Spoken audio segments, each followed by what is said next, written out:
చర్చలో మనతో పాటు బీఆర్ఎస్ నాయకులు డాక్టర్ చెరుమల్ల రాకేష్ గారు ఉన్నారు స్టూడియోలో. నమస్తే రాకేష్ గారు. అలాగే మనతో పాటు రాజకీయ విశ్లేషకులు ప్రత్యేకంగా అమెరికా నుంచి జాయిన్ అవుతున్నారు లైవ్లో వై తిరుపతి రెడ్డి గారు. తిరుపతి గారు నమస్తే.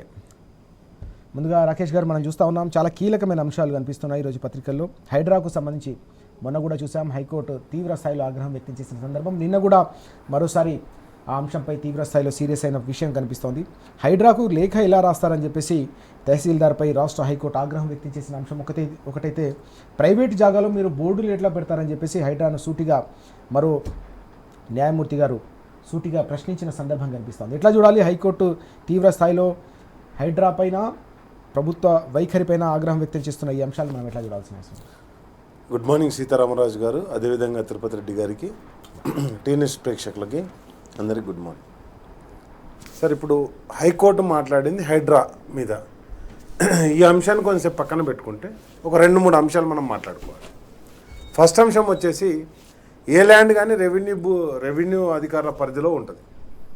నిజంగానే రెవెన్యూ అధికారుల పరిధిలో ఉన్నప్పుడు ఆ భూమి హక్కుదారునికి నోటీస్ ఇవ్వాల్సినటువంటి ఎంఆర్ఓ ఆ భూమి హక్కుదారునికి నోటీస్ ఇవ్వకుండా ఇది ప్రభుత్వ భూమి అని ఆయన చెప్పినప్పుడు ఆయన దాని గురించి ఇది నా భూమి అని చెప్పేసి నిరూపించుకునే అవకాశం ఇవ్వాలి.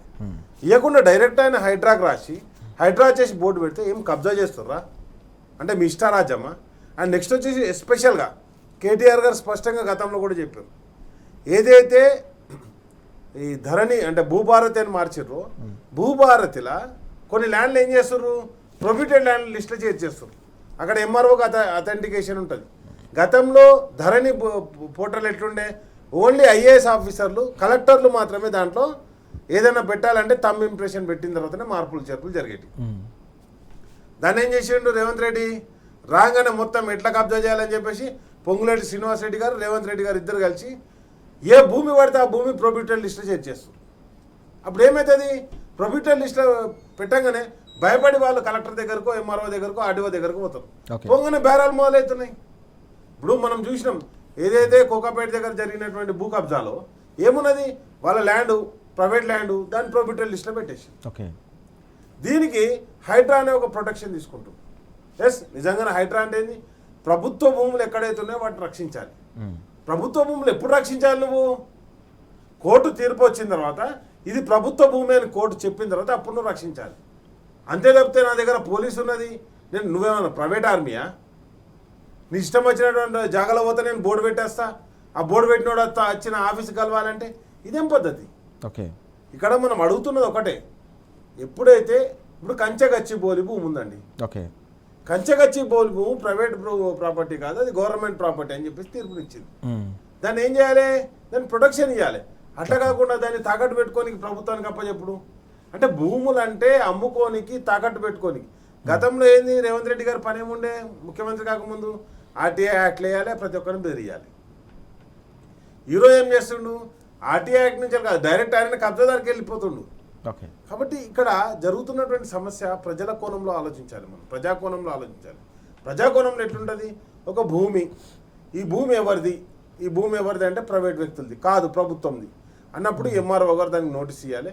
దానికి ఎక్కడైతే ఆ కబ్జాలో ఉన్నటువంటి వ్యక్తో లేకపోతే ఆ భూమి హక్కుదారులు ఎవరైతే ఉన్నారో వాళ్ళ నోటీస్ తీసుకొని కోర్టుకు పోతారు. కోర్టు నుంచి నోటీస్ వస్తుంది. కోర్టు ఏ తీర్పు ఇస్తే ఆ తీర్పును అనుగుణంగా ముందడి పోవాలి. అంతేగాని నిన్న ముఖ్యమంత్రి ఏం మాట్లాడుతున్నాడని, నిన్న ఒక 2 అంశాలు చూడాలి. నిన్న అంటే ఎడ్యుకేటెడ్కు అన్ఎడ్యుకేటెడ్కు ఉన్నటువంటి తేడా నిన్న స్పష్టంగా కనిపించేసింది. ఒకటి, ఢిల్లీలో మీడియా వాళ్ళంతా ఇంగ్లీష్ అంటారు, అనగానే సపరేట్గా పారిపోయింది అడిగించి. అదే కేటీఆర్ని అడిగితే ఇంగ్లీష్లో మాట్లాడండి, హిందీలో మాట్లాడండి, తెలుగులో మాట్లాడండి. వాళ్ళకి కావాల్సిన భాష మీడియం రాదు, ప్రధానమంత్రి లెక్క సపరేట్గా హిందీలో మాట్లాడు, తెలుగులో మాట్లాడు. దానికి నువ్వు ఎందుకు వెనక తిరిగిపోతున్నావు? ఒక అంశం అయితే. రెండో అంశం, అదే క్యాబినెట్లో ఉన్న శ్రీధర్ బాబు గారు ఏం మాట్లాడతారండి, ఒక మంత్రిగా ఆయన ఏం మాట్లాడతారు, ఎస్ హైకోర్టు తీర్పును గౌరవిస్తాం, ఎందుకంటే ఆయన ఎడ్యుకేటెడ్, లా చదివిండు, లేకపోతే ఆయనకు తెలుసు కాబట్టి ఆయన మాట్లాడుతుంది. ఈయనేమంటాడు, కోర్టులను తప్పుదోవ పట్టిస్తున్నారు, కోర్టును తప్పుదోవ పట్టించండి అంటే నీకు అనుకూలంగా తీర్పు వస్తే కోర్టు మంచిది, నీకు వ్యతిరేకంగా తీర్పు వస్తే కోర్టు అది అంటే ముట్టికాయలు అంటే అసలు కోర్టు తీర్పు అబద్ధమా? కాబట్టి నేను ఏమంటానంటే నీ comparison statement is a worst statement. నువ్వు అసలు పోల్చినావు చూసినావా? అరే దానికి కోర్టుకు పోయిండు, ఒక వ్యక్తి కోర్టుకు పోయి సుధాకర్ రెడ్డి అంటే ఆయన బతుకమ్మకు ఉంటా నాదని కోర్టుకు పోయిండు. అక్కడ ఆల్రెడీ మీ కాంగ్రెస్ నాయకుడు ఏదైతే విహెచ్ ఉండేనో మొత్తం భూములన్నీ అమ్ముకున్నాడు. వీళ్ళ భూమిని చూపించి అదే కుంటా అని అంటాడు. అంటే దాంతో అక్కడ జరిగినటువంటి కంపారిజన్ మీ బీఆర్ఎస్ పార్టీలు కబ్జా చేస్తారు. కబ్జా ఎవరు చేసినా తప్పే, కానీ ఎవరిని ప్రైవేట్ భూమిని కూడా గుంజుకునే హక్కు మీకు లేదు. అది ఎవరైనా కావచ్చు. నిన్న ఒక ముఖ్యమంత్రి స్థాయిలో ఉండి ఏం మాట్లాడాలి? హైకోర్టు ఏదైతే తీర్పునిచ్చిందో మేము పైకోర్టుకు సింగిల్ బెంచ్ ఇచ్చింది, లేకపోతే ఫుల్ బెంచ్కి పోతామనో, లేకపోతే దీని మీద తీర్పు కోరడానికి మేము ముందు పోతామనో. ఏ అధికారిని ఎక్కడ నియమించాలో నాకు తెలియదా? ఏ అధికారిని నువ్వు ఎక్కడైనా నియమించుకోవచ్చు, కానీ అదే అధికారి అక్కడ ఎందుకు ఉండాలి? ఏ అధికారైనా పనిచేస్తాడు కదా, ఈ అధికారి అక్కడ ఎందుకు ఉండాలి?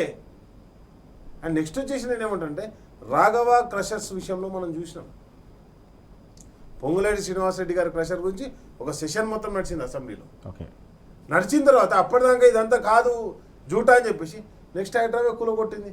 అంటే ఇప్పుడు మేము ఇది ప్రతిపక్షంగా మేము చేసిన ఆరోపణ కరెక్టా, ప్రభుత్వంగా మీరు కూలగొట్టింది కరెక్టా, అది కబ్జా కరెక్టా, ఏది చెప్పండి. కాబట్టి ఎక్కడ కూడా సమాధానం ప్రశ్న. దీనికి నిన్న కేటీఆర్ గారు అడిగితే హైడ్రా అనేది ఒక ప్రైవేట్ కంపెనీ అయిపోయింది. అది వాళ్ళకి సంబంధించినటువంటి వాళ్ళ ఏది కూడా ఒకటి కూడా ముట్టుకోదు. ఏదైతే వాళ్ళని భయపెట్టియాలో భయభ్రాంతులకు గురి చేయాలో ప్రతి ఒక్క దగ్గర హైడ్రాని బోర్డు పెడుతుంది. నిన్న చెప్పినటువంటి తీర్పు కూడా విజయసేన్ రెడ్డి గారు ఏదైతే తీర్పు చెప్పారో ఆయన ఏమన్నాడు? ప్రైవేట్ భూమిలో మీరు ఎట్లా బోర్డు పెడతారని అడిగి. ప్రైవేట్ భూమిలో బోర్డు పెట్టడానికి ప్రభుత్వానికి కూడా హక్కు లేదు కదా. కోర్టు తీర్పునిచ్చింది, నువ్వు హక్కు కలుపుతుంది. కోర్టు అనేది ఎందుకున్నది? ఇప్పుడు మన సిస్టంలో ఒక 3 layers ఆఫ్ సిస్టమ్ పనిచేస్తుంది. ఒకటి ప్రభుత్వం, ఇంకోటి కోర్టులు, ఇంకోటి మీన్స్ గవర్నమెంట్ మీన్స్ ఎలక్టెడ్ శాసనసభ కావచ్చు, పార్లమెంట్ కావచ్చు, ఇవన్నీ కూడా మాట్లాడడం జరుగుతుంది. శాసనసభలో జరిగినటువంటి చట్టాలను, పార్లమెంట్లో జరిగిన చట్టాలను ఇంప్లిమెంట్ చేయడం ప్రభుత్వ అధికారులుగా వాళ్ళ విధి. వాటికి ఒకవేళ డ్యామేజ్ జరిగితే, ఎవరికైనా డ్యామేజ్ జరిగినప్పుడు ప్రొటెక్షన్ ఇవ్వడం కోర్టు పని. అది కాకుండా శాసనసభ లేదు అంటే చట్టాలు చేసే చట్టసభలు లేవు, మొత్తం ఏది లేదు, ఓన్లీ ప్రభుత్వంగా నేను ఏ నిర్ణయం తీసుకుంటే అధికారిగా ఒక నిర్ణయం తీసుకున్నప్పుడు ఆ నిర్ణయానికి కట్టుబడి ఉండాలని చాలా రాంగ్. కాబట్టి ఇక్కడ ఆ అధికారితో చేపిస్తున్నటువంటి పనులు ఏవైతున్నాయో అవన్నీ కూడా శుద్ధాబద్ధం. నిన్న హైడ్రా గురించి మాట్లాడుతూ దాన్ని తీసుకుపోయి ఫీజు రియంబర్స్మెంట్ 3 పెడతాడు. అరే నువ్వు 3 ఏళ్ళకేం చేస్తున్నావు? 3 అడ్మిషన్లు అయిపోయినాయి కదా, నీ ఫీజు రియంబర్స్మెంట్ ఎంత ఇచ్చినో చెప్పాడు. గత ప్రభుత్వం కాంగ్రెస్ బాకీ కూడా కట్టింది. గత ప్రభుత్వం గురించి కాదు, నువ్వు ఏం చేసినావు అంటే టాపిక్ని ఎట్లా డైవర్ట్ చేయాలి, దాన్ని డైవర్షన్ తీసుకోనికి చేస్తున్నటువంటి ప్రయత్నం. రైట్ మనం చూస్తున్నాం పూర్తిగా తప్పుదోవ పట్టించడానికి, అటెన్షన్ డైవర్షన్ చేయడానికి మాత్రమే ముఖ్యమంత్రి వ్యాఖ్యలు చేస్తున్నారని చెప్పేసి రాకేష్ గారు మండిపడుతున్న పరిస్థితి కనిపిస్తుంది. హైడ్రాకు సంబంధించిన వ్యవహారం రోజు రోజు కూడా వివాదాస్పదంగా మారుతున్న సందర్భం హైకోర్టు కూడా తీవ్ర స్థాయిలో ఆగ్రహం వ్యక్తం చేస్తున్నా కూడా ప్రభుత్వ వైఖరిలో మార్పు రాకపోవడం అనేది తెలంగాణ సమాజం, ముఖ్యంగా హైదరాబాద్లోని పేద ప్రజలు కూడా గమనిస్తున్నారనే విషయాన్ని కూడా ప్రస్తావిస్తున్న పరిస్థితి మనకు కనిపిస్తూ ఉంది. తిరుపతి రెడ్డి గారు మనం చూసాం, హైకోర్టు మొన్న కూడా తీవ్ర స్థాయిలో ఆగ్రహం వ్యక్తం చేసిన సందర్భం, హైడ్రాకు సంబంధించిన కమిషనర్ను తొలగించాలని కూడా ఆదేశించిన సందర్భాన్ని మనం చూసాం. ఆ తర్వాత నిన్న కూడా మళ్ళీ హైకోర్టు మరోసారి ఆగ్రహం వ్యక్తం చేసిన అంశాలు కూడా ఈరోజు పత్రికల్లో ప్రధానంగా కనిపిస్తున్నాయి. ఈ క్రమంలోనూ ముఖ్యమంత్రి చేసిన వ్యాఖ్యలు, హైడ్రాపై కొందరు కావాలని తప్పుదోవ పట్టిస్తున్నారనే వ్యాఖ్యలు కూడా నిన్న మనం విన్నాం. మరింతగా హైడ్రాను బలోపేతం కొనసాగిస్తామని స్పష్టం చేసిన విషయాలు కూడా కనిపించాయి. దీనిపై కేటీఆర్ గారు తీవ్ర స్థాయిలో మండిపడ్డారు. కోర్టులంటే గౌరవం లేదు ముఖ్యమంత్రికి, రాష్ట్ర ప్రభుత్వానికి అని మాట్లాడిన అంశాలు కూడా మనకు ప్రధానంగా కనిపిస్తున్నాయి. హైడ్రా ఒక బ్లాక్మెయిలింగ్ సంస్థలాగా మారిపోయిందని కూడా ధ్వజమెత్తిన విషయాలు కూడా మనకు పత్రికల్లో మనం చూస్తూ ఉన్నాం. ఎట్లా చూడాలి ఓవరాల్గా ఈ ఇష్యూని మనం? ఒకటే అండి, high court judge I think Anil Kumar Chukkanti గారు అనుకుంటా జస్టిస్, వారు ఇచ్చినటువంటి జడ్జిమెంట్ ఏదైతే ఉందో దాంతోనైనా కూడా ఈ రాష్ట్ర ప్రభుత్వానికి, ముఖ్యంగా రేవంత్ రెడ్డి గారికి కనువిప్పు కలుగుతుంది అనుకున్నాం. ఎందుకంటే చాలా పరుషమైన పదజాలం వాడిందండి కోర్టు.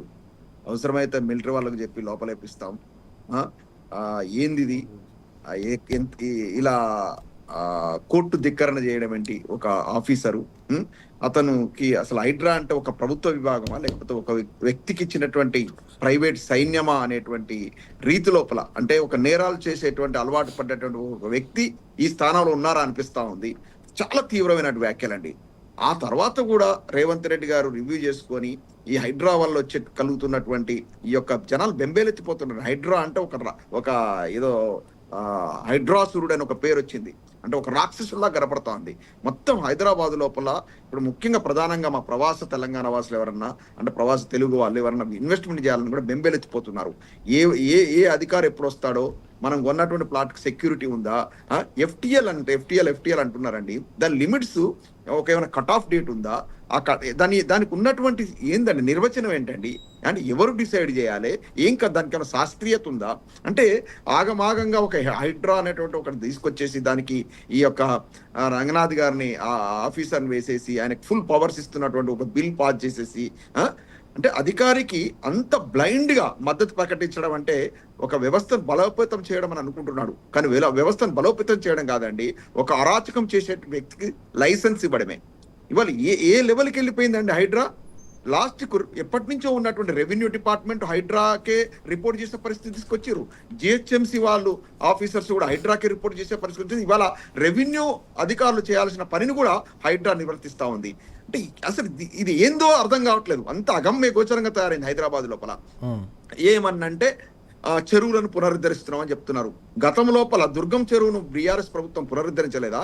ఎంత అందంగా తీర్చిదిద్దారు, అక్కడ తీగల వంతెన నిర్మించారు. న్యూయార్క్ నగరాన్ని తలదన్నే రీతి లోపల హైదరాబాద్ నగరం ఎంత అంటే కన్స్ట్రక్టివ్ గా పోయిందండి. అనేక ఫ్లైఓవర్లు నిర్మించారు, యొక్క హైదరాబాద్ వాసులకు అనేక సౌకర్యాలు కల్పించారు. గత ప్రభుత్వాలు చేసినాయి. ఈ డిస్ట్రక్షన్ మెథడ్ను ఫాలో అయింటే హైదరాబాద్ సర్వనాశనం అయ్యేది. వీళ్ళు రావడమే కూల్చివేతల పర్వతం, కూల్చివేతల్నే డెవలప్మెంట్ గా చూపిస్తున్నారు. అంటే ఏదైనా ఉన్నటువంటి ఇండ్లను గులగొట్టుకోవడం, వాళ్ళు జీవితకాల సంపాదన అండి అది. ఈఎంఐలు కట్టుకుంటా నెల నెల వాళ్ళు ఏదో బతుకు తెరుస్తుంటే పోవడం, అపార్ట్మెంట్లు మొత్తం ఎఫ్టీఎల్ పరిధిలో కూలగొట్టడం, వాళ్ళ రోడ్డు మీద పడేయడం, దాన్ని మళ్ళీ గొప్ప విషయంగా వీళ్ళు అభివర్ణించుకుంటూ వీళ్ళు కీర్తించుకుంటూ కొంతమంది భజన పరులు బయలుదేరి హైదరాబాద్ లోపల బ్రహ్మాండంగా చెరువు, ఏం చెరువును పునరుద్ధరించారండి? ఒక్క బతుకమ్మ చెరువు, ఒకే ఒక్క బతుకమ్మ చెరువును. అదే బీఆర్ఎస్ గవర్నమెంట్ లో కేసీఆర్ గారి ప్రభుత్వం లోపల 36,000 చెరువులను రాష్ట్ర వ్యాప్తంగా మిషన్ కాకతీయలో వాళ్ళు పునరుద్ధరించారండి. మరి వాళ్ళు ఏం గప్కాలు కొట్టుకోలేదు వీళ్ళలాగా. చేసేది ఒక గుండు సూదంతా, చెప్పుకునేది ప్రగల్భాలు అంతా ఇంత కాదు. మరి హైదరాబాద్ లో ఇప్పుడు గత 3 ఏళ్ల నుంచి ఏం డెవలప్మెంట్ తీసుకొచ్చిరండి? ఇప్పుడు ఏం డ్రైనేజ్ వ్యవస్థ మెరుగుపడ్డదండి? చిన్న వాన వచ్చినా కూడా చిత్తడవుతా ఉంది. మరి ఇప్పుడు ఏంది మరి వీళ్ళు తీసుకొచ్చినటువంటి ఈ హైడ్రా ఈ కార్యక్రమాల వల్ల మరి హైదరాబాద్ సుందరంగా మారాలి కదా, హైదరాబాద్ లో ఎటువంటి ఇబ్బందులు ఉండొద్దు కదా. ఒక్క కన్స్ట్రక్షన్ అండి, ఒక్క బ్రిడ్జ్ బిల్డ్ చేసిర్రా, ఒక్క కట్టడం కట్టిర్రా హైదరాబాద్ లోపల.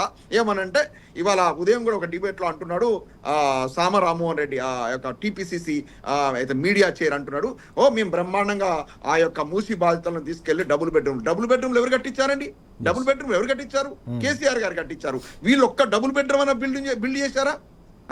ఏమనంటే అవి కూడా ప్రభుత్వమే అంటారు. ఎస్ ప్రభుత్వం. అవి ఇంకొకటి పేదోడి పొట్టగొట్టినట్టు కదా ఎవరికో కేటాయించాల్సినటువంటి డబుల్ బెడ్రూమ్లను ఈ మూసి బాధితులకు తీసుకెళ్లి ఇది చేశారు. ఆయన అంటున్నాడు, ఇంకేమంటున్నాడు, ఎంతమంది చనిపోయారు, ఈ హైడ్రా వల్ల బాధితులు ఎవరు లేరు, అంత పెయిడ్ ఆర్టిస్టులో అనేటువంటి మీనింగ్ వచ్చేలాగా మాట్లాడుతున్నారు. ఎంతమంది గగ్గోలు పడ్డారు, ఎంతమంది చిన్న పిల్లలు వచ్చి కేటీఆర్ గారికి రిపోర్ట్ చేశారు. ఆ బుచ్చమ్మ అనేటువంటి ఆ మహిళ కూకట్పల్లి లోపల నోటీస్ ఇచ్చినందుకు ఆత్మహత్య చేసుకున్నారు. ఇవన్నీ దురాఘాతాలు ఈ కర్కశ ఈ యొక్క నిరంకుశ ప్రభుత్వానికి ఈ పెద్దలకు కనిపించట్లేదు. నిజంగా కూడా మేము అమెరికాలో కూడా అప్పటి ఆ వీడియోలు చూసి మా మనసు చలించిపోయిందండి. ప్రభుత్వం అనేది మానవీయత ఉండాలి. మానవీయత లేని ప్రభుత్వము రాక్షసంగా బిహేవ్ చేస్తే ఇంకెవరికి వీళ్ళు ప్రజలు ఎవరైనా ఇబ్బందులు పడుతున్న ప్రజలు ఎవరికి అప్పీల్ చేసుకోవాలి? ఇక్కడ జ్యుడిషియల్ సిస్టమే ఇవాళ అంతో ఇంత కొంత మెరుగ్గా ఉందండి. అన్ని వ్యవస్థలు ఫెయిల్ అయిపోయినాయి. రేవంత్ రెడ్డి గారి ప్రభుత్వం లోపల అన్ని వ్యవస్థలు ఫెయిల్ అయిపోయినాయి. కనీసం కోర్టులు కలగజేసుకొని కనీసం ఇట్లాంటి నిర్వచనాలు ఇస్తా ఉంది. ఇటువంటి అధికారులను ఉంచకూడదు, ఇటువంటి అధికారులను తీసివేయాలి, మంచి సమర్థవంతమైనటువంటి అధికారికి ఇవ్వాలి. ఇట్లా కోర్టు ధిక్కరణ చేసేటువంటి అధికారులు ఉన్నట్లయితే చట్టాన్ని ఎవరు కాపాడాలి? చట్టాన్ని చెయ్యాల్సింది ప్రభుత్వము, చట్టాన్ని అమలు పరచాల్సింది అధికారులు. అధికారులే చట్ట విరుద్ధంగా ప్రవర్తిస్తే, కోర్టును ధిక్కరిస్తే ఇంకా ప్రజలు ఎవరి దగ్గరికి పోవాలి? ఇలాంటి ప్రభుత్వం నడుస్తూ ఉండండి తెలంగాణ లోపల. ముఖ్యంగా హైదరాబాద్ మొత్తం సర్వనాశనం చేసిరండి ఈ హైడ్రాని పెట్టి.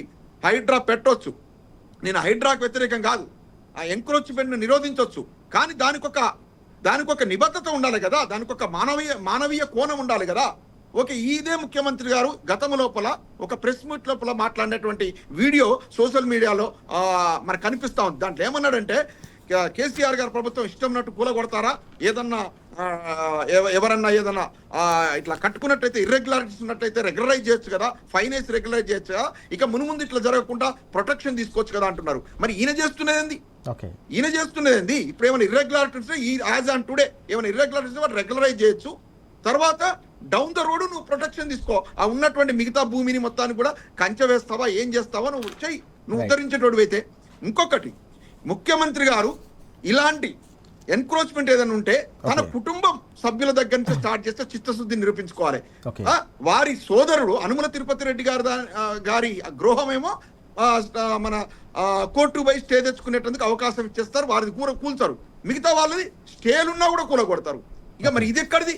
వారి మంత్రులు, వారి ప్రభుత్వంలో మంత్రులు పొంగులేటిది కావచ్చు, అదేవిధంగా మాజీ మంత్రి ఆయన ఎవరు పట్నమహేందర్ రెడ్డి గారి ఇది ఫామ్ హౌస్ కావచ్చు, ఇవన్నీ కూడా FTR పరిధిలో ఉన్నాయి అంటున్నారు. మరి వాటన్నిటి మీద చర్యలు ఎక్కడ ఉన్నాయి? నాదర్కల్లో సిల్ఫా ఇన్ఫ్రా పొంగులేటి శ్రీనివాసరెడ్డి గారికి సంబంధించింది దాదాపు 300 ఎకరాల చిలుకు 7,000 కోట్ల కుంభకోణం అండి. మరి దాని మీద వేయండి, ఏదైనా సిట్టేసి దాని మీద ఎంక్వైరీ చేయండి. వారి కాంగ్రెస్ పెద్దలు ఆక్రమించుకున్న వాటి మీద, కాంగ్రెస్ పెద్దల యొక్క ఆస్తుల మీద అవి FTL పరిధిలో ఉన్నా కూడా ఎలాంటి చర్యలు ఉండవు. ప్రతిపక్షాలను అనగదొక్కడం కోసం, రాజకీయ కక్ష సాధింపు కోసం, వసూళ్ల కోసం ఈ ప్రభుత్వం పనిచేస్తా ఉందని ప్రజలు ప్రగాఢంగా విశ్వసిస్తున్నారు. కనీసం అందుకే అక్కడ హైదరాబాద్ పరిధిలో ఎలక్షన్ పెట్టాలన్న కూడా సాహసం చేయలేకపోతా ఉంది ఈ యొక్క కాంగ్రెస్ ప్రభుత్వం.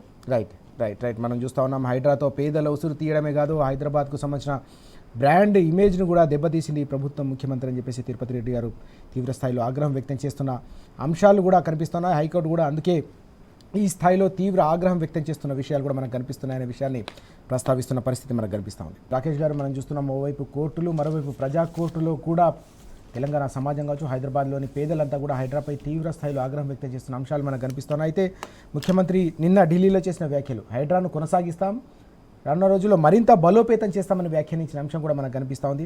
కేటీఆర్ గారు అయితే తీవ్ర స్థాయిలో మండిపడ్డారు. బీఆర్ఎస్ ముందు నుంచి కూడా పేదల పక్షాన నిలిచి చేస్తున్న పోరాటాలను మరోసారి గుర్తు చేసిన సందర్భం కూడా కనిపిస్తుంది. కేవలం బ్లాక్మెయిల్ టూల్గా వాడుకుంటున్నారు, దీనివల్ల చెరువులకు ఒరిగింది ఏమీ లేదు, హైదరాబాద్కు ఒరిగింది ఏమీ లేదని స్పష్టం చేసిన అంశాలు మనం ఎట్లా చూడాలి అంటే నాకు అర్థంగా, చెరువులు అంటే ఓన్లీ హైదరాబాద్లోనే ఉన్నాయా? ఇంకోటి, హైదరాబాద్ చెరువుల కింద ఎకరం పారేయలేదు, ఒక గుంటకు నీళ్ళు వచ్చేది లేదు. నువ్వు చెరువులు డెవలప్ చేయాలి, చేయొద్దని ఎవరు అంటలేదు. కానీ హైదరాబాద్ చెరువులు ఎందుకు అనిపిస్తున్నాయి నీకు? ఇప్పుడు కేటీఆర్ గారిని ఒక సూటి ప్రశ్న అడిగారు. ప్రొబిటెడ్ లిస్టులో బీఆర్ఎస్ పార్టీ ఉన్నప్పుడు 10 ఏళ్లలో 16 లక్షల ఎకరాలు ఉండే, అది 1 కోటి ఎకరాలకు ఏ బేసిస్లో మారింది? ఓకే, ప్రొబిటెడ్ లిస్ట్ నేను చెప్పేది. అంటే ఎవరు చేర్చిండ్రు? గతంలో ఓన్లీ IAS అధికారులకే ఆ పర్మిషన్ ఉండేది, పవర్స్ ఉండేది. ఓకే, కానీ ఇప్పుడు అందరికి MROకు, RDOకు, జేసీకి అందరికి ఇచ్చినావు కదా. ఏ రైట్ తోటి ఇచ్చినావు నువ్వు? ఎవరు పెట్టిరా ప్రొబిటెడ్ లిస్ట్ అని కేటీఆర్ గారు నిన్న ఒక 3-4 సూటి ప్రశ్నలు అడిగారు. ఫస్ట్ క్వశ్చన్, ప్రొబిటెడ్ లిస్ట్లో 16 లక్షల ఎకరాలు ఉండే, అది 1 కోటి ఎకరాలకు ఎట్లా మారింది? నెంబర్ 1. నెంబర్ 2, 350 గజాలు ఏదైతే అంటే నిన్న కోర్టు తీర్పు చెప్పిందో, 350 గజాలు అసలు హైడ్రాకి ఎట్లా వచ్చింది, ప్రభుత్వానికి ఎట్లా వచ్చింది అసలు? ఇప్పుడు ఒత్తే ఎకరం ఉందో, 2 ఎకరాలు ఉందో, లేకపోతే పార్క్ జాగా ఏదో ఒకటి ఉండాలి కదా, ఎట్లా వచ్చింది? 3వ ప్రశ్న, నిజంగా హైడ్రా పనిచేస్తా అంటే మరి యనుమల రేవంత్ రెడ్డి గారి ఊళ్ళో కట్టుకుని ఇల్లు కూడా, కొడంగల్లో కట్టుకుని ఇల్లు కూడా చెరువు శిఖంలో ఉన్నది, అది ఎందుకు మీరు కూల్చలేదు రేవంత్ రెడ్డి ఇంటిని?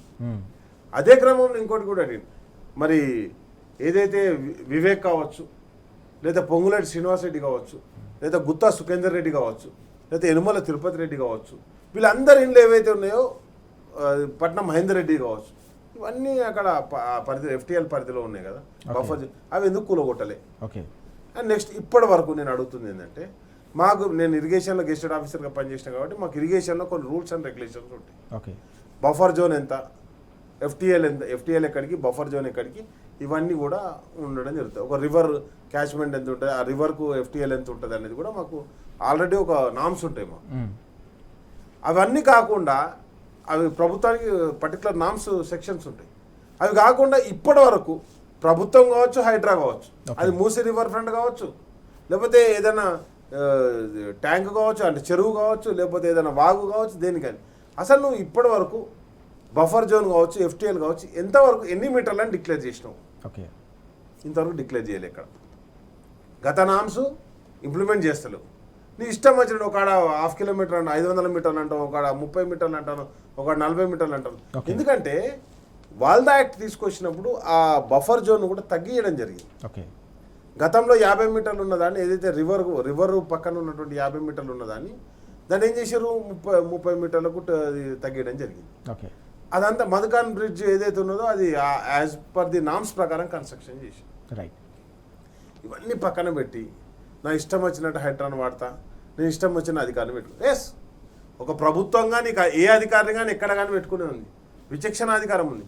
మరి నిన్న చూసినాం కదా జూబ్లీహిల్స్, నీ ఇల్లు ఎక్కడైతే ఉంటుందో నీ జూబ్లీహిల్స్ ప్యాలెస్కు, నీ ప్యాలెస్ ఉంది కదా, కేసీఆర్ గారు ఎప్పుడున్నా ప్రభుత్వ గృహంలోనే ఉన్నాడు. అది ప్రగతి భవన్ కావచ్చు, ఎమ్మెల్యే క్వార్టర్స్ కావచ్చు, ప్రభుత్వం దాంట్లో ఉన్నాడు. లేకపోతే ఆయనకు 250-300 గజాల ఇంట్లో ఉన్నది, డబల్ బెడ్రూమ్ ఇంట్లో ఉండేటోడు. ఈరోజు కూడా కేసీఆర్ గారికి హైదరాబాద్ ఉన్నది ఒక డబల్ బెడ్రూమ్ ఇల్లే. మరి నీ జూబ్లీహిల్స్ ప్యాలెస్ ఉన్నది కదా, ఆ ప్యాలెస్కు ప్రొటెక్షన్గా నువ్వు పెట్టుకున్నటువంటి సిఐ అధికారి, నీ అధికారే కదా, రేప్ కేసులకు పాల్పడుతుంది. నిన్న సస్పెండ్ చేసాను డీజీపీ. మరి డీజీపీ కూడా నువ్వు అపాయింట్ చేసిన అధికారే కదా.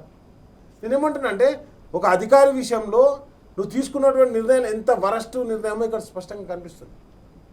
ఇప్పుడు ఎందుకు ఒక అధికారిని ప్రొటెక్షన్ చేయడానికి ఆఫీసర్ను హైదరాబాద్కి రంగనాథ్ను ప్రొటెక్షన్ చేయడానికి ఎందుకు ప్రయత్నం చేస్తున్నాను? ఓకే, ఎస్ ఆయన మంచి అధికారి అనుకున్నాం కొంచెం.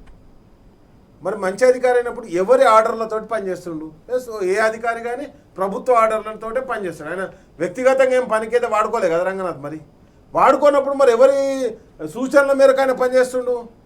ఇవన్నీ కూడా డైరెక్ట్గా ఇస్తున్నది ఎవరంటే సీఎం గారు. నువ్వు పనిచేస్తే ఆ డ్యూటీలు ఉంటావు, లేకపోతే లేదు. నేను చెప్పింది అదే కదా, ప్రభుత్వకు అధికారుల నియామకం ప్రభుత్వ విచక్షణ అధికారం. ఆ ప్రభుత్వ అధికారి కూడా ఆదేశించడం కూడా ప్రభుత్వ విచక్షణ అధికారమే. కాబట్టి ఆ ప్రభుత్వ విచక్షణాధికారం ఉపయోగించి ఆ ఆఫీసర్ మీద ప్రెషర్ పెట్టి నువ్వు ఇది కూలగొట్టు, అది కూలగొట్టు, ఇది కబ్జా చేయి, అది కబ్జా చేయని పంపిస్తూ నువ్వే కావచ్చు. మరి నువ్వు నీ జీవితమే కబ్జాలమయం కదా. నీ జీవితాల మయమైంది దొంగతనంగా డ్రోన్లు ఎగిరేసుడు, లేకపోతే ఆర్టీఐ యాక్ట్లు అప్లై చేసుడు, ప్రజల్ని వేధించుడు, ఏది కాంట్రాక్టర్లను వేధించుడు, బిల్డర్లను వేధించుడు, ఇదే కదా నీ పని. ఇప్పుడు ఏం నడుస్తుంది అంటే కలెక్షన్ పర్వం నడుస్తుంది. హైదరాబాద్లో రియల్ ఎస్టేట్ ఎందుకు పడిపోయింది? ఇప్పుడు హైదరాబాద్ రియల్ ఎస్టేట్ ఉన్నది, బెంగళూరు కూడా ఉన్నది. బెంగళూరులో ఎందుకు రియల్ ఎస్టేట్ పడిపోయి హైదరాబాద్ ఎందుకు పడిపోయింది? మార్కెట్ బాగాలేదని చెప్తారు. మార్కెట్ బాగాలేకపోతే బెంగళూరులో కూడా బాగుండదు కదా. ఓన్లీ హైదరాబాద్లో ఎందుకు బాగాలేదు? మరి కేసీఆర్ గారు కేటీఆర్ గారు ఉన్నప్పుడు హైదరాబాద్ ఎందుకు మంచుకున్నది? కాబట్టి ఇక్కడ స్పష్టంగా కనిపిస్తుంది ఏంటంటే ప్రభుత్వం లాలూచితోటి బిల్డర్లకు టార్గెట్లు పెట్టి నీకు ఎస్ఎఫ్టీకి ఇంత ₹1,00,000 కట్టును, నువ్వు ఇల్లు అమ్ముకుంటే ఇంత కట్టు అని చెప్పేసి వాళ్ళను పర్మిషన్లకు అంటే వాళ్ళు ఏదైతే హ్యాండ్ ఓవర్ సర్టిఫికేట్ తీసుకున్నప్పుడే భయభ్రాంతులకు గురి చేస్తున్నారు. వీళ్ళని అడ్డం పెట్టుకొని మున్సిపల్ అధికారులు, మున్సిపల్ ఆఫీసర్లు అదే పని మొదలు పెట్టారు. ఎంతమంది అండి ఈరోజు ఒకడు వారానికి ఒక 2-3 అధికారులు ఏసీబీ రైడ్లో పట్టుబడతారు. మళ్ళీ ఎవరు పట్టుబడ్డా కానీ 1000 లంచం తీసుకున్నాం, 2000 లంచం తీసుకున్నాం, మినిమం 10 లక్షలతో లంచంతో దొరుకుతున్నారు. ఎక్కువనే కదా మా పెద్దపల్లి పట్టుబడ్డాడు. నేనేమంటున్నా అంటే గ్రామాలలో కూడా పట్టుబడుతున్నారు.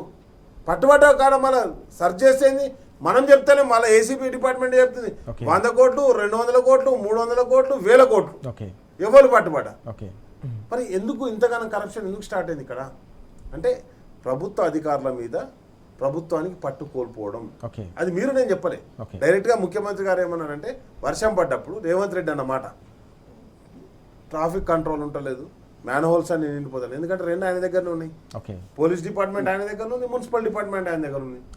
మీరు పని చేయకపోతే నేను రోడ్డు మీదకి వస్తా అంటే నీకు పని చేయించే కెపాసిటీ కూడా లేదా? కేసీఆర్ గారు అందరితో పని చేయించారు కదా. కేటీఆర్ గారు ఇదే హైదరాబాద్లో 40 ఫ్లైఓవర్లు కట్టారు కదా, అద్భుతమైన ఇన్ఫ్రాస్ట్రక్చర్ డెవలప్ చేశారు కదా. మరి నువ్వేం చేస్తున్నావు? నువ్వు తీసుకొచ్చినటువంటి ఒక కొత్త కంపెనీ పేరు చెప్పు. అసలు ఎందుకు తిరుగుతుండో ఢిల్లీ ఏమనంటే ఢిల్లీ పోతాడు. ఇప్పటికి 80 సార్లు పోయింది ఢిల్లీ. దేనికి పోయినామంటే ఆన్సర్ ఉండదు, మళ్ళీ ఏం తెచ్చినామంటే సమాధానం ఉండదు. ఇక్కడ కంప్లీట్గా అంటే నేనేమంటానంటే రేవంత్ రెడ్డి తన వైఫల్యాలను కప్పిపుచ్చుకోవడానికి వెంటనే టాపిక్ డైవర్ట్ చేస్తాడు. రేపు మళ్ళీ ఏం చేస్తాడు, రేపు ఒక మీటింగ్ పెడతాడండి. ఇది కూడా దయచేసి వినాలి. రేపో ఎల్లుండి ఒక మీటింగ్ ఉంటుంది. ఏ మీటింగు? ఏదో పింఛన్లు పంచుతున్నానో, బియ్యం పంచుతున్నానో, ఏదో మీటింగ్ పెడతాడు. మీటింగ్ పెట్టి మళ్ళా కేసీఆర్ను, కేటీఆర్ను అడ్డగోలు బూతులు తిడతాడు. నోటికి ఎంత అసంత బూతులు తిడతాడు. బూతులు తిట్టి ఇక మనం అందరం ప్రెస్ మీట్లు దాని మీద పెట్టాలి. అరే నువ్వు ఎట్లా తిట్టినావు రాబాయ్, నేను తిట్టడానికి పెట్టాలి ఇక ప్రెస్ మీట్. ఓకే, అంతే తప్పితే ఆయన చేసిన పని చెప్పాడు, రైట్. జరిగే అభివృద్ధి చెప్పాడు. ఈరోజు ఫీజు రియంబర్స్మెంట్ గురించి మాట్లాడింది కదా, మరొక్కసారి చెప్తున్నా, ఆయన ఎన్ని పైసలు రిలీజ్ చేసిండో చెప్పలే. ఎస్ చాలా కీలకమైన అంశాలు మనం చూస్తూ ఉన్నాం. ఫీజు రీయింబర్స్మెంట్కు సంబంధించిన అంశం కూడా పూర్తిగా స్పష్టత ఇవ్వకుండానే కేవలం బూరలు జల్లే ప్రయత్నం చేస్తున్నారు ముఖ్యమంత్రి అని చెప్పేసి రాకేష్ గారు మండిపడుతున్న విషయం కనిపిస్తూ ఉంది. తిరుపతి గారు, ఇక్కడ వాస్తవానికి మనం కేసీఆర్ గారి హయాంలో, బీఆర్ఎస్ హయాంలో అనేక ప్రతిష్టాత్మకమైన సంస్కరణలు మనం చూసాం. తెలంగాణ దశను దిశను మార్చిన అనేక పాలసీల రూపకల్పన చేశాం. ఇప్పుడు కాంగ్రెస్ అధికారంలోకి వచ్చిన తర్వాత తీసుకొచ్చిన అతిపెద్ద సంస్కరణగా హైడ్రాను అభివర్ణిస్తున్న పరిస్థితి కనిపిస్తోంది. గొప్ప సంస్కరణ హైడ్రా అని చెప్పేసి నిన్న ముఖ్యమంత్రి ఢిల్లీలో వ్యాఖ్యానించిన అంశాలు కూడా మనం చూస్తున్నాం.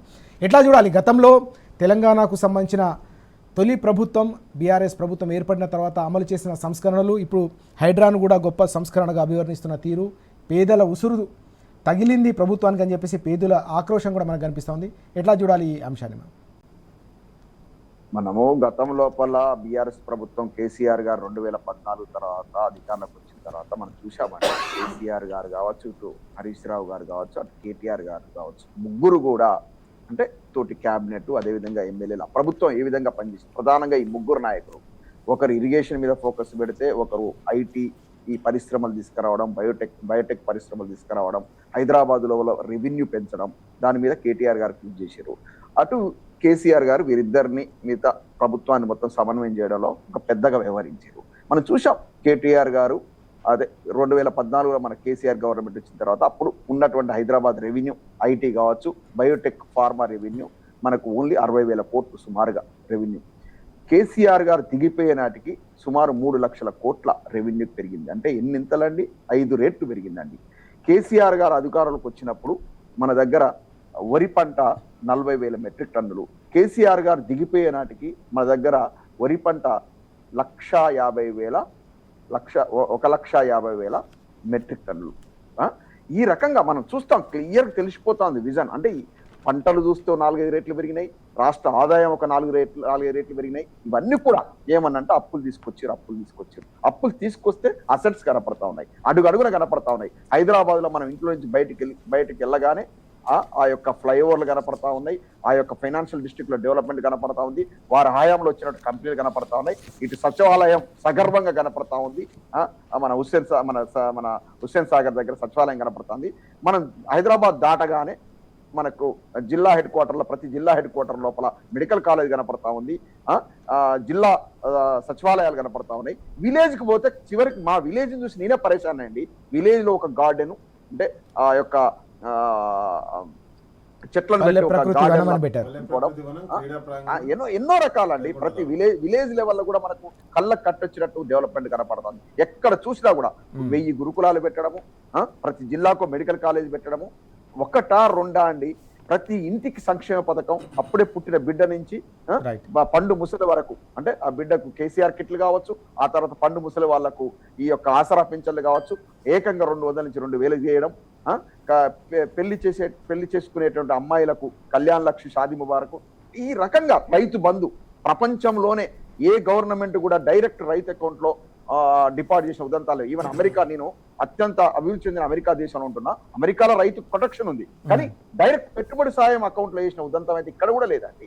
ఎంత గొప్ప ఆలోచనలు, ఎంత సృజనాత్మకత, ఆ గవర్నమెంట్ పనితీరట్లుండే. ఒక్కసారిగా కేసీఆర్ గారు వెళ్ళి ఈ కాంగ్రెస్ ప్రభుత్వం రాగానే కటప్ హైదరాబాద్ లో రియల్ ఎస్టేట్ కుదేలు, వ్యవసాయ రంగం కుదేలు, చివరికి యూరియా బస్తా ఇవ్వలేని పరిస్థితి, విద్యారంగం కుదేలు, ఏ ఆసుపత్రులు మొత్తం మూలపడినాయి. గవర్నమెంట్ హాస్పిటల్ వరంగల్లో ఎంత పెద్ద హాస్పిటల్ అండి. దుబాయ్లో నిన్ననే రెబల్ దయాకర్ రావు గారు చెప్తుండే, దుబాయ్లో వచ్చి చూసి ఇట్లా ఉంటే మోడల్ బాగుంటుందని దాన్ని డిజైన్ చేసి వరంగల్ లోపల బహుళ అంతస్తుల ఆ యొక్క ఆసుపత్రి కట్టడం, అవన్నీ కూడా కుంటుపడిపోయినాయి. రాగానే సర్వనాశనం. మన రాష్ట్రానికి, తెలంగాణ రాష్ట్రానికి దరిద్రం పట్టినట్టు పట్టింది కాంగ్రెస్ ప్రభుత్వం. ఇవన్నీ చూస్తూ ఉంటే నిజంగా కడుపు తరుక్కుపోతా ఉందండి. ఏం లేదండి, 6 గ్యారంటీలని, ఊకదంపుడు హామీలు, ఆ రాహుల్ గాంధీని పట్టుకొచ్చి, ప్రియాంక గాంధీని పట్టుకొచ్చి ఓట్లు దండుకోవడం కోసం ఊకదంపుడు హామీలు ఇచ్చేసి వాటి నెరవేర్చలేక చతికిల పడిపోయి డైవర్షన్ పాలిటిక్స్ కు జరిగేప్పుడు రోజు ఒక సంచలన విషయం. ఇప్పుడు హైదరాబాద్ లో ఏందండి, కేటీఆర్ గారు చేసినటువంటి అభివృద్ధిని మించి అభివృద్ధిని ప్రజలు కోరుకున్నారు. హైదరాబాద్ ప్రజలు ఆ ఆలోచనే రాకుండా డిస్ట్రక్షన్ అనుకున్నాడు. కూలగొడతా ఉంటే, అరే నాయన డెవలప్మెంట్ రాకున్నా పర్లేదు, ఫస్ట్ మనం ఉన్న ఇల్లు కొంపసక్కగుంట చాలు, ఈ ఇల్లును రక్షించుకుంటే చాలు, ప్రభుత్వానికి వ్యతిరేకంగా మనం మాట్లాడకూడదు, ప్రభుత్వానికి వ్యతిరేకంగా మనం ధర్నాలు చేయకూడదు, మన కాలనీలు వచ్చి కూడా ఇల్లు కూలగొలపెడతారు, ప్రజలను భయభ్రాంతులు చేయడం రియల్ ఎస్టేట్ వాళ్ళు ఏంటంటే వాళ్ళు ఆల్రెడీ కన్స్ట్రక్షన్ మధ్యలో ఉంటారు కదా, ప్రభుత్వంతో పెట్టుకోవడానికి అడిగినంత ముడుపులు ఇవ్వడం. అందుకే తనకు అనుకూలమైనటువంటి రంగనాథ్ అనేటువంటి ఆఫీసర్లు పెట్టుకొని పతంగా నడిపిస్తా ఉన్నాడు. ఆ రంగనాథ్ గారికి వెన్ను దనుగా నిలుస్తానని పబ్లిక్ గా చెప్తున్నాడు రేవంత్ రెడ్డి గారు. ఎన్నెన్ని మాటలు ఈ ఇట్లాంటి ముఖ్యమంత్రి అని చెప్పి నిజంగా కూడా ప్రజలంతా కూడా ముక్కులు వేలేసుకుంటున్నారు. నోట్లకి వెళ్ళి వస్తే బూతులు, ఈయన ఆదర్శంగా తీసుకొని ఎమ్మెల్యేలు, మంత్రులు వాళ్ళు కూడా అదే బూతు పంచాంగం. ఈయనకు కాంగ్రెస్ పార్టీలోనే ఎవరన్నా ఎదురొస్తారు, ఎవరన్నా ప్రమాదం అనుకుంటే వాళ్ళ మీద తోటి కాంగ్రెస్ పార్టీలోనే ఎమ్మెల్యేనే ఎక్కువ పెట్టిండు. ఇక్కడ చూడండి కోమటిరెడ్డి బ్రదర్స్ మీద ఆ మందుల సామెల్ని పెట్టిండు. అక్కడ కొండా సురేఖను తీసేయడం కోసం అక్కడ సీతక్కకు వెన్నుదన్ను కలిస్తూ మన కడియం శ్రీహరిని పెట్టాడు. ప్రతి చోట ఇదే ప్రాబ్లం అండి. ఎవరైతే నలుసుగా ఉన్నారో వాళ్లకు అదే పార్టీ లోపల ఒక ఎస్సీ సామాజిక వర్గానికో ఎస్టీ సామాజిక వర్గానికి చెందిన ఎమ్మెల్యేని ఎక్కువ పెట్టి ఈ రకంగా పగ తీర్చుకుంటా ఉన్నాడు, వాళ్ళ నోర్లు ముగిస్తా ఉన్నాడు.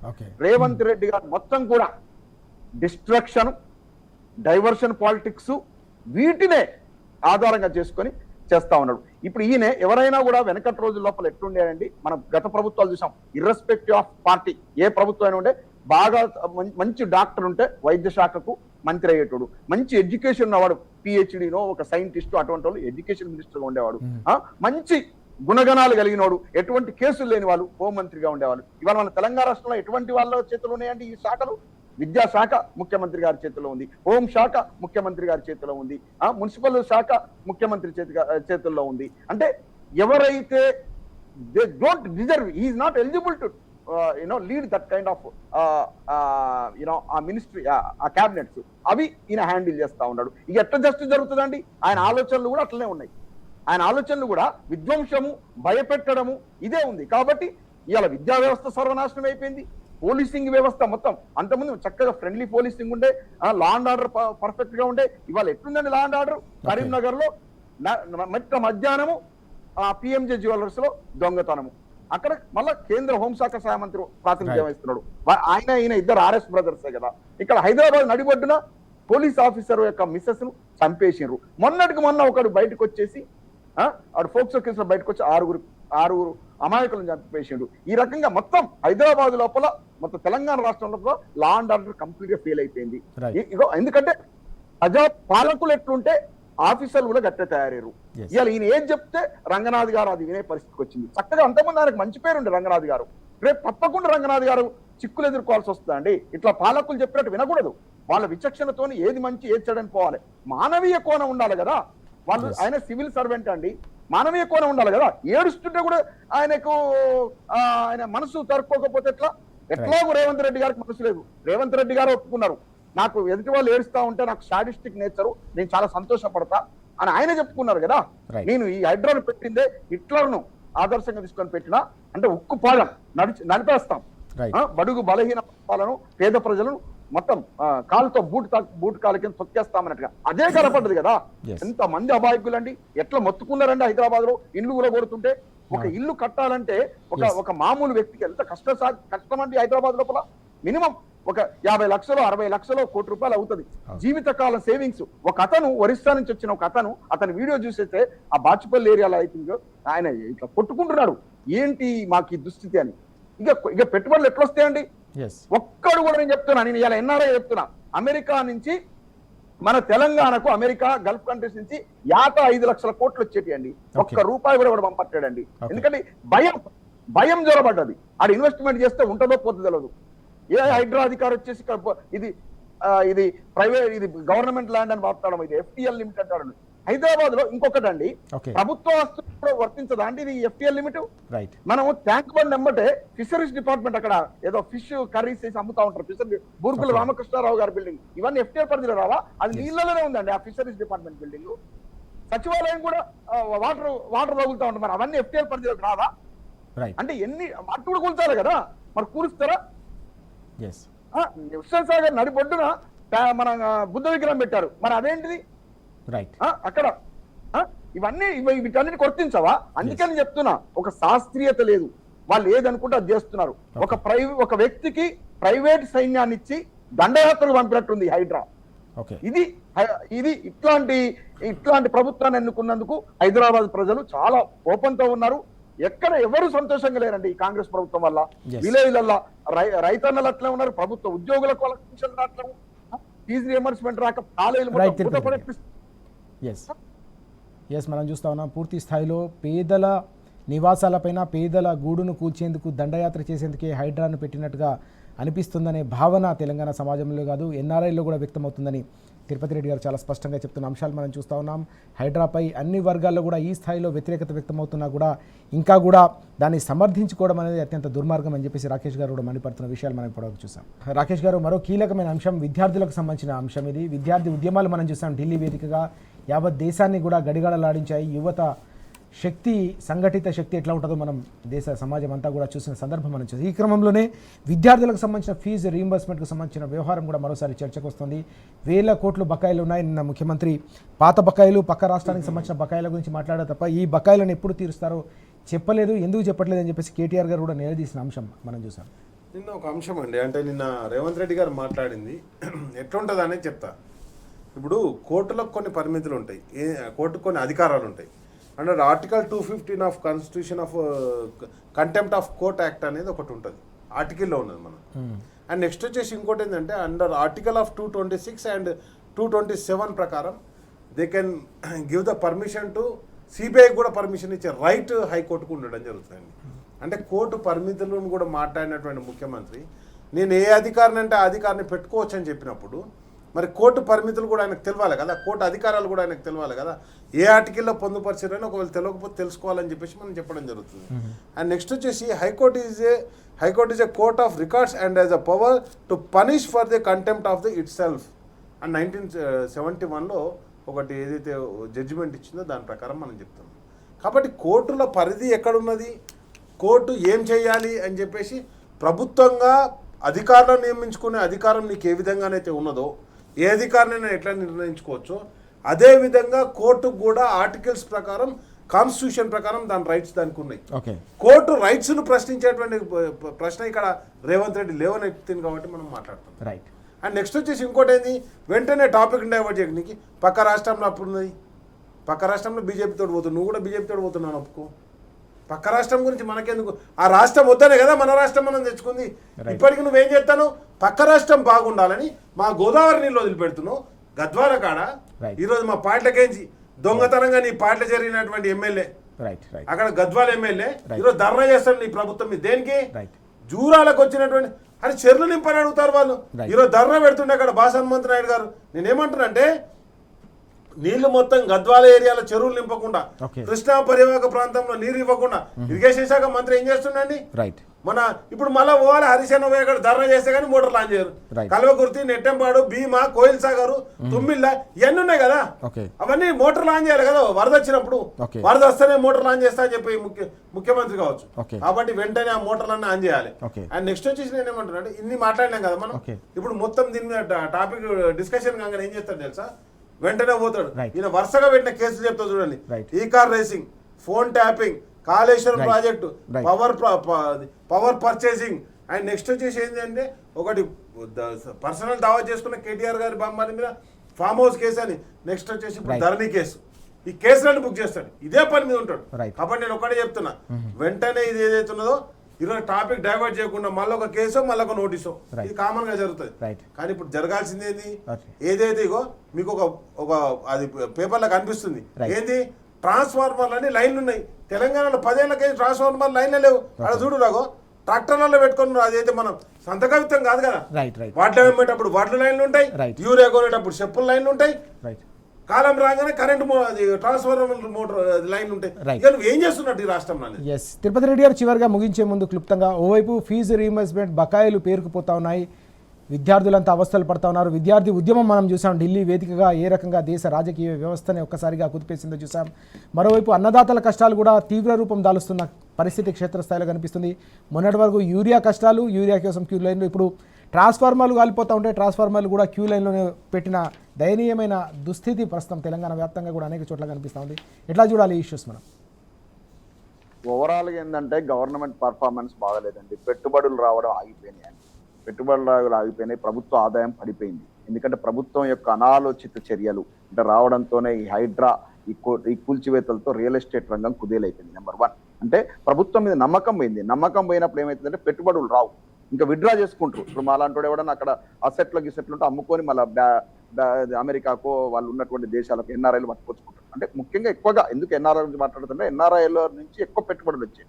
ఇప్పుడు వేరే పక్క రాష్ట్రాలు జరిగిపోతా ఉన్నాయి. ఒక్క ఇండస్ట్రీ అట్లేదు. మీరు చెప్పుకోదగ్గ ఒక ఇండస్ట్రీ చెప్పండి హైదరాబాద్ కు కాంగ్రెస్ ప్రభుత్వం వచ్చిన తర్వాత. అంతకుముందు క్యూ పెట్టినాయి మల్టీనేషనల్ కంపెనీస్, అమెజాన్ కావచ్చు, గూగుల్ కావచ్చు, యాహూ కావచ్చు, తదితర కంపెనీస్, నోవార్టిస్ కావచ్చు, ఇటువంటి కంపెనీలు వచ్చినాయి. కాబట్టి ఎప్పుడైతే ఆదాయం తగ్గిపోయిందో, ఇప్పుడు ఆయన చెప్పిండు ఒక 1 year బ్యాక్ ఆదాయము చాలా లోటు కనపడతా ఉంది, ఎక్కడి నుంచి తీసుకురావాలని పోసినా కూడా నాకు ఏం రాదు, ఎక్కడికైనా పోతే అప్పుల కోసం వచ్చిరని చెప్పేసి చెప్పులు ఎత్తుకపోయే దొంగలను చూసినట్టు చూస్తున్నారు. ఈ రకమైనటువంటి వ్యాఖ్యానాలు చేసిండు. ప్రభుత్వం ఏ విధంగా దివాళాలు తీసిందో ఆయన యొక్క మాటలను బట్టే తెలుస్తా ఉంది. అంటే ఈ రకంగా అసహనం కొట్టొచ్చినట్టు కనపడుతుంది. ఏం చేయలేని చేతగాని ప్రభుత్వంగా తయారైంది. కాబట్టి ఏమైందంటే ఎప్పుడైతే ఇట్లా చేతగాని తత్వం ఉంటుందో అటువంటి వాళ్ళకు విసుగు ఎక్కువ వస్తుంది, అసహనం ఎక్కువ వస్తుంది, బూతులు ఎక్కువ వస్తాయి, ఇరిటేట్ అవుతా ఉంటారు. ఈ లక్షణాలన్నీ కూడా ముఖ్యమంత్రి గారిలో కనపడతా ఉన్నాయి, క్లియర్ కనపడతా ఉన్నాయి. కాబట్టి ఇతనికి పరిపాలన చేత కాదు. ఎన్నడైనా కనీసం ఒక కేబినెట్ మంత్రి అయినటువంటి ఎక్స్పీరియన్స్ లేదండి. ఏకాఏకన లాటరీలు తగినట్టు ముఖ్యమంత్రి పదవి వచ్చింది. ముఖ్యమంత్రి పదవి వచ్చేసరికి ఏమైంది, ఈ సీనియర్లు ఉత్తమ్ కుమార్ రెడ్డి గారు, కోమటిరెడ్డి కావచ్చు, బట్టి విక్రమార్క వీళ్ళంతా సీనియర్లు, వాళ్ళు వినలేని పరిస్థితి. ఈయనకు మొత్తం మంత్రుల మీద ఎవరికి మీద కూడా ఈయనకు పట్టు లేదు, మంత్రులకు ఎమ్మెల్యేల మీద పట్టు లేదు. మొత్తం ఒక గజిబిజిగా తయారైపోయింది, మొత్తం ఒక సర్కస్ లాగా అయిపోయింది ఈ ప్రభుత్వం. ఈ ప్రభుత్వంలో చెప్పండి, ముఖ్యమంత్రి మాట వినేటువంటి ఒక మంత్రిని చూపించండి, ఈ యొక్క ముఖ్యమంత్రి అదేవిధంగా మంత్రుల మాట వినే ఎమ్మెల్యేలను చూపించండి. డైరెక్ట్ ఎమ్మెల్యేలే కామెంట్ చేస్తున్నారు కదండి. మా ప్రభుత్వంలో మాకు ఇప్పుడు ఎన్ఎం శ్రీనివాస్ గారు, ఇటువంటి అనిరుద్ధి రెడ్డి గారు, వీళ్ళందరి కోమటిరెడ్డి రాజగోపాల్ రెడ్డి గారు, వీళ్ళు వాళ్ళు చేసిన వ్యాఖ్యానాలను బట్టి తెలుస్తుంది ప్రభుత్వం ఎంత అధ్వానంగా తయారైందో. కాబట్టి ప్రభుత్వానికి ఇన్కమ్ పడిపోయింది. ప్రభుత్వం చేతగానితనం వల్ల, పరిపాలన సామర్థ్యం లేకపోవడం వల్ల ఇన్కమ్ పడిపోయింది. కాబట్టి వీళ్ళు ఇచ్చిన హామీలేమో చాలా గొప్ప గొప్ప హామీలు ఇచ్చారు, ఏవి నెరవేర్చింది. కాబట్టి మొత్తం తెలంగాణ అయితే ఓవరాల్ గా దివాలా తీసిందండి. మళ్ళీ బీఆర్ఎస్ ప్రభుత్వం వస్తే వాళ్ళ అయిన రీతిలో కేసీఆర్ గారు, హరీష్ రావు గారు, కేటీఆర్ గారు, అదే విధంగా వారి క్యాబినెట్ కనుక కష్టపడి దీన్ని మళ్ళా ఒక స్థాయికి తీసుకురావాలంటే, ఈ విధ్వంసాన్ని మళ్ళీ ఒక లైన్ తీసుకురావాలంటే కనీసం మళ్ళీ ఒక 10 సంవత్సరాలు పడుతుందండి. తిరుపతి రెడ్డి గారు, మనం చూస్తున్నాం కేసీఆర్ గారి 10 ఏళ్ల పరిపాలనలో నలుదిశలా కూడా ఒక నవశకానికి నాంది పలికితే పూర్తి స్థాయిలో ప్రతి చోట కూడా వికాసం కనిపిస్తే ఇప్పుడు విధ్వంసం కనిపిస్తూ ఉంది. అందుకోసమే తెలంగాణ వ్యాప్తంగా కూడా కాంగ్రెస్ పరిపాలనపై ప్రజల్లో కూడా తీవ్ర స్థాయిలో అసంతృప్తి రోజు రోజుకు పెరిగిపోతుందని తిరుపతి రెడ్డి గారు అలాగే రాకేష్ గారు కూడా మండిపడుతున్న పరిస్థితి కనిపిస్తుంది. మొత్తం వ్యవస్థను మళ్ళీ చక్కదిద్దాలంటే మళ్ళీ బీఆర్ఎస్ అధికారంలోకి వస్తేనే అది సాధ్యమవుతుందనే అంశాన్ని కూడా ప్రస్తావిస్తున్న పరిస్థితిని మనం చూస్తూ ఉన్నాం. Thank you very much Tirupati Reddy గారు అలాగే రాకేష్ గారు చర్చలో పాల్గొన్నారు. Thank you. ఇది వాటి వార్తలు వాస్తవాలు. నమస్తే.